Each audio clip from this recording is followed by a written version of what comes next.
Welcome to another mega exciting 5-minute auto pairing. Yes, English opening. Let's play a quick D4 here. I'm not worried about the exposure of the queen just yet. I'm wondering if I can get away B3 here. There might be knight D5 in this position. Is there a safe way of playing B3? I don't think too much about that. But I want this fianchetto. Maybe queen D3, queen D3. That gives me E4, bishop F5. I just want to play like this for a change. So bishop B2, because actually, oh, that's annoying. There's going to be knight takes E4.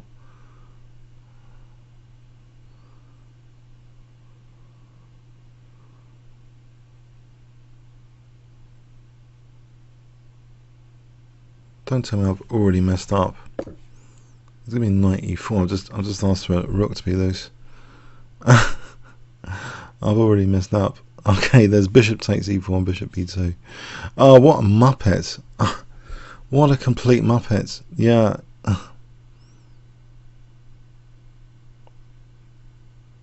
Okay, I'm giving up my light square bishop.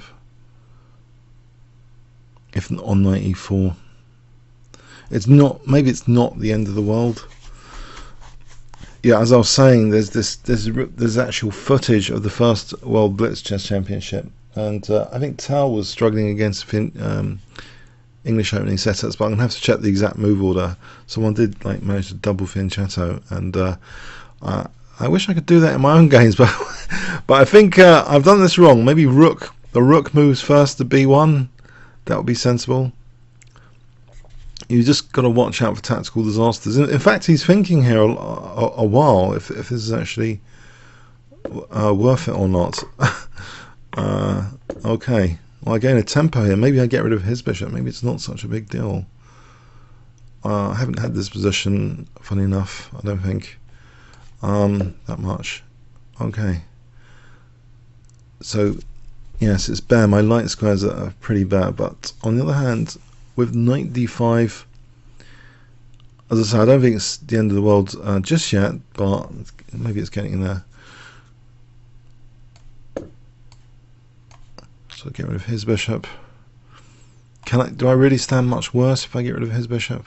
The C4 pawn is weak.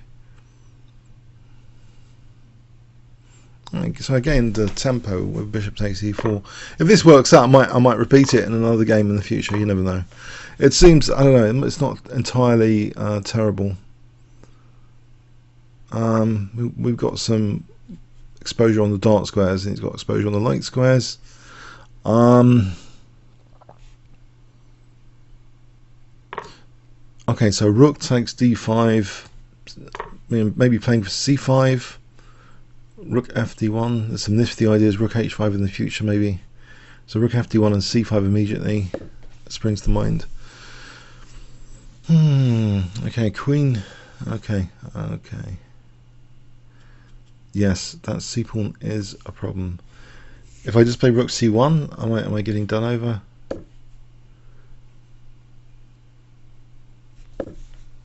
Now C5 here, queen C6, queen D4. Queen D4 E5 or E6 rook D6. Queen D4 might be. Well, I'm hoping it's okay, stable enough. I mean, still there might be C5 on the cards just to get rid of this weakness.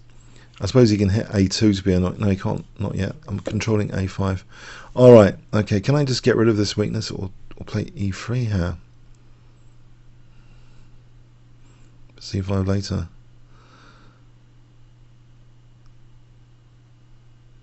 Or queen D3. I don't know why people want to get rid of the queen so easy. I mean, so much. Queen D2.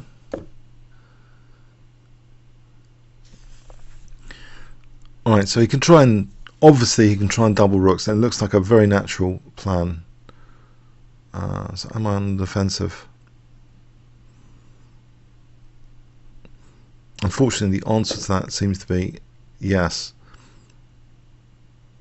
my rooks are more defensive, and he might have d5 coming up. So can I stop d5 if e4? If it plays e5, rook takes d6. I think I have to be able to stop d5. Okay, so c4's weak. I've got a small clock advantage. Yeah, this seems to be like a very like simplified game just from the early. It seemed to slip up, yeah, with the queen being harassed, unfortunately. If I play queen d3 here, was there something more accurate? Queen b4 to a3. Queen d3 for a moment.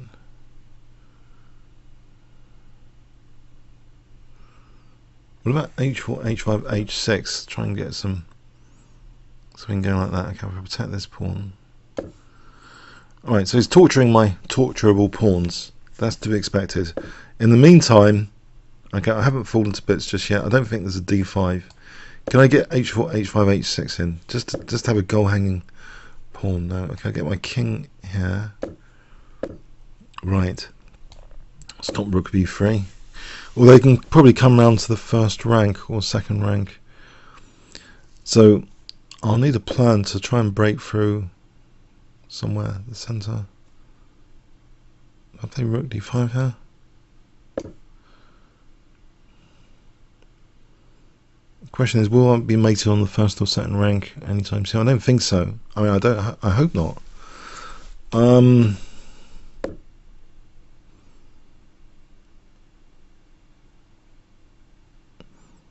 Yes, he's kind of extracting my king. I don't like that. Is that queen d4?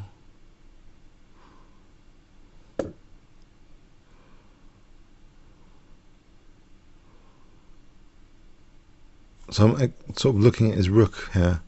X-raying his rook. Rook f3 might be on the cards. You never know. It's a semi-aggressive idea, but his queen could come into the position. Now it drops c4. If I just take on here for a moment, and then queen d5. Can I try and win the rook and pawn ending? Nice central queen. He's not really going to take there, is he? I'm wondering actually, queen d8 check. If queen a4, why didn't I think of queen d8 check just then? Oh, because of e4. So if I kick the queen out of hitting e4, then queen d8 check. Yeah, I think this might be my best position in terms of the position in the clock so far. Those two elements combined. Yeah, he's low on clock time, clock fuel. And also the position doesn't seem that bad, as long as his rook and queen don't coordinate. Is there a rook? Actually, there is rook f3 here, aggressive, on f7. I can play a check and win a6. Check. I just hope I'm not getting mated soon. I was coming for an attack. Queen b7 is defensive and attacking on f7 and e4. Alright, so rook takes f7. King g8. Well, that queen takes f7. Isn't that simpler? So I can get the queens off here with queen f4 check. Or just queen f8? Check. Because there's rook f7 on king h7. There's queen g7, queen f4 check.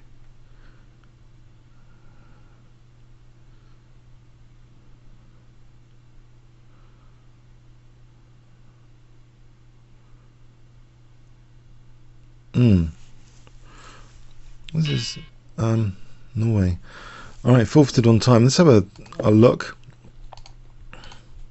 Now, yeah, I wish I actually knew the exact move orders for the double fianchetto attempt. It obviously failed miserably here. Yeah, there was this tail game. He was a piece down, but managed to win anyway. Queen d2, right? Is this better for what I'm intending? If here, can I play b3 now? Yes, of course I can. It's got the advantage of not running into bishop f5 and holding the c3 knight. Knight e4 here, I just take with the bishop. Now bishop f5, trying to get the same sort of thing. I think maybe I can just do that, but I get my... So queen d2 is the move, not queen d3.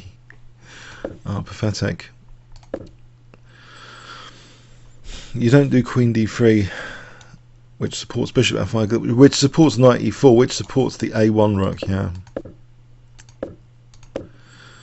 He was thinking here, it's not the end of the world, it seems, knight e4. So I do take and gain a tempo.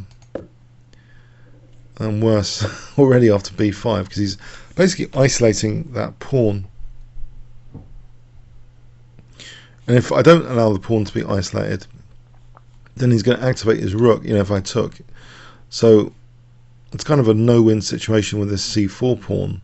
But apparently, so knight d1, let's see, knight d1 is really not inspiring. But anyway, it's okay for white.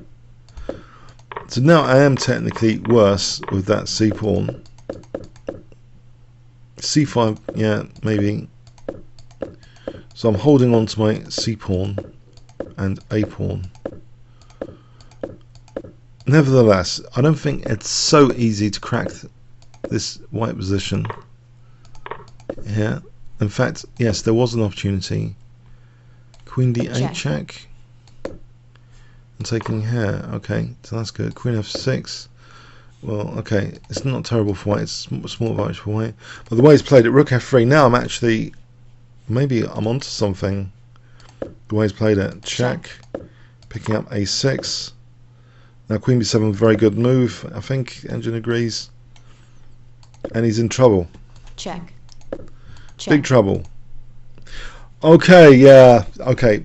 A pointer for this double fianchetto attempt in English with the early d4 is to play queen d2, not queen d3. Okay, comments or questions on YouTube? Thanks very much.